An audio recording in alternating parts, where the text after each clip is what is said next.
আসসালামু আলাইকুম। আজকের ক্লাসে সবাইকে স্বাগতম।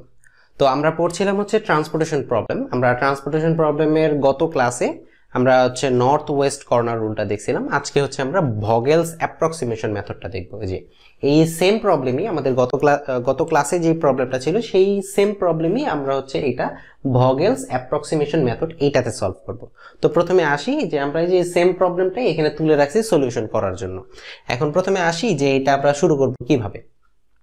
তো আমাদের প্রথম কাজ প্রত্যেকটা রো এবং কলাম বরাবর আমাদের মিনিমাম যে দুইটা ভ্যালু থাকে সেই দুইটা ভ্যালুর আমার ডিফারেন্স বের করে রাখা।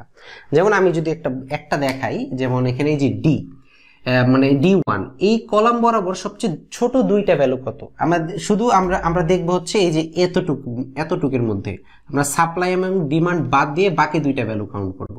সাপ্লাই এবং ডিমান্ড বাদ দিয়ে যে বাকি ভ্যালুগুলা, সাপ্লাই এবং ডিমান্ড কাউন্ট করব না, ওইটা বাদে এই যে এর মধ্যে যে কস্টিং গুলা দেয়া আছে প্রত্যেকটা সেলের জন্য, এই প্রত্যেকটা সেলের সবচেয়ে ছোট দুইটা ভ্যালু কত প্রত্যেকটা রো এবং কলাম ওয়াইজ।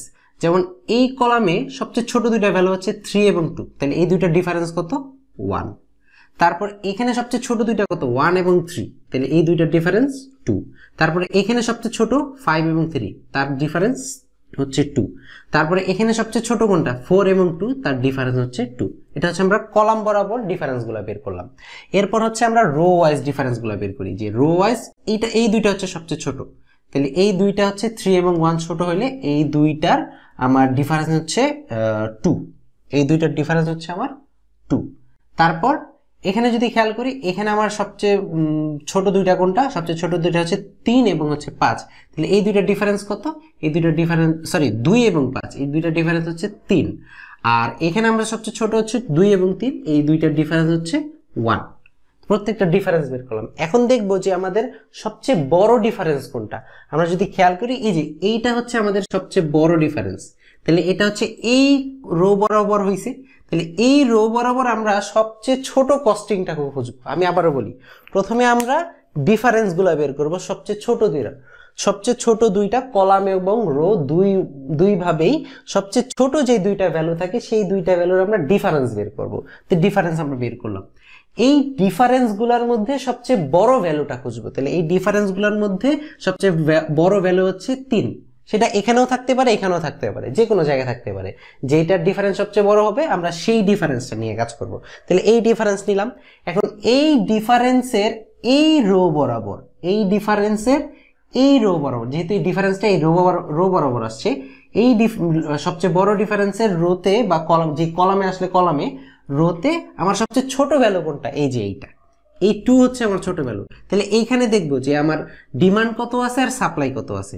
আমরা দেখতে পাচ্ছি তার ডিমান্ড আছে 250 কিন্তু সাপ্লাই আছে 400। তাহলে আমরা জানি এই সেল নিয়ে যদি আমরা কাজ করতে চাই, আমরা ছোটটা বসাই। এই যে এই সেল নিয়ে কাজ করলে এখানে আছে 400, এখানে আছে 250, তো আমরা এখানে 250 মানে ছোটটা নিব। তো ছোটটা নিলে এটা তো 250 হয়ে যাবে 0, আর এইটা 250 দিয়ে দিলে এর কাছে আর 150 অবশিষ্ট থাকবে। এই আমার ক্যালকুলেশন।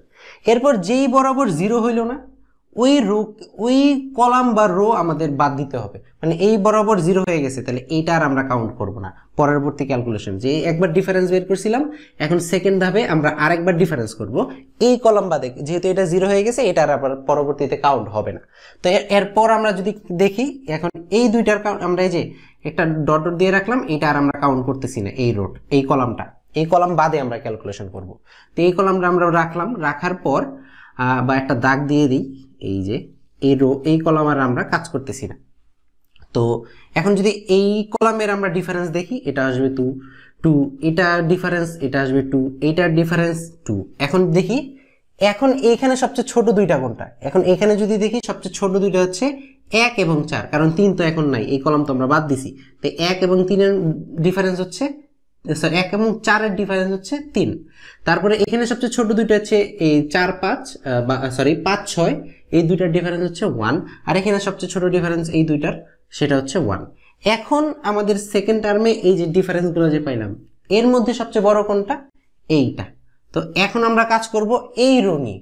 এখন এই রোতে সবচেয়ে ছোট ভ্যালু কোনটা, এই যে এইটা আমার সবচেয়ে ছোট ভ্যালু। তাহলে এর ডিমান্ড আছে 350 কিন্তু সাপ্লাই আছে 300, তো আমরা জানি ছোটটা নিব, তাহলে ছোটটা নিলাম 300। তো 300 নিলে এইটা হয়ে যাবে 0 আর এইটা হয়ে যাবে 50, কারণ 300 কমে যাবে। তাই এই বরাবর 0 হইল না, তাইলে এই বরাবর 0 হইলে আমরা এখন এই কলামটা বাদ দিব, সরি এই রোটা বাদ দিব, এই রোটা আমরা বাদ দিব।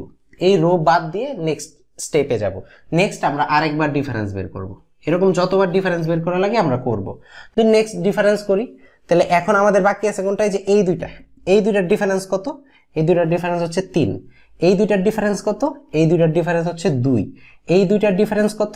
এই দুইটার ডিফারেন্স হচ্ছে 7। তারপর আবার এইখানে আমরা খেয়াল করি, এখানে সবচেয়ে ছোট হচ্ছে এই দুইটা, এই দুইটার ডিফারেন্স 1। তারপরে এখানে এই দুইটা, এই দুইটার ডিফারেন্স হচ্ছে 1। এখন সবচেয়ে বড় ডিফারেন্স কোনটা? এই যে 7।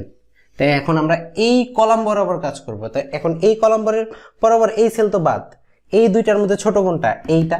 তাহলে এইটার মধ্যে আমরা দেখবো হচ্ছে আমাদের ছোট কটা আছে, এই সেল নিয়ে কাজ করলে এখন আছে 200 হচ্ছে ছোট, তাহলে 200 ছোট, তাহলে এ হয়ে যাবে 0 আর এ তো 200 দিয়ে দিল, তার এর কাছে আর 300 থাকলো, শেষ। তখন এ 0 হয়ে গেল।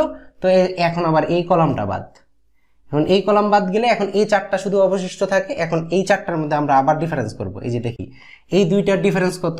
এই দুইটার ডিফারেন্স হচ্ছে, আমরা যদি দেখি এই যে এই দুইটার ডিফারেন্স কত? এই দুইটার ডিফারেন্স হচ্ছে 3।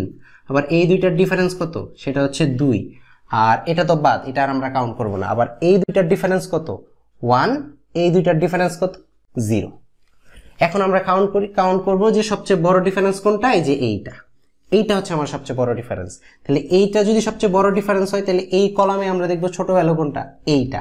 তাহলে এইটার বরাবর আমরা দেখতেছি এখানে আছে 300, এখানে আছে 50, তো কোনটা আসবে? ছোটটা আসবে, 50। তাহলে সে হয়ে গেল 0 আর সে হয়ে গেল হচ্ছে কত? সে হয়ে 50 দিয়ে দিলে তার থাকে আর 250, তার আর 250 থাকে।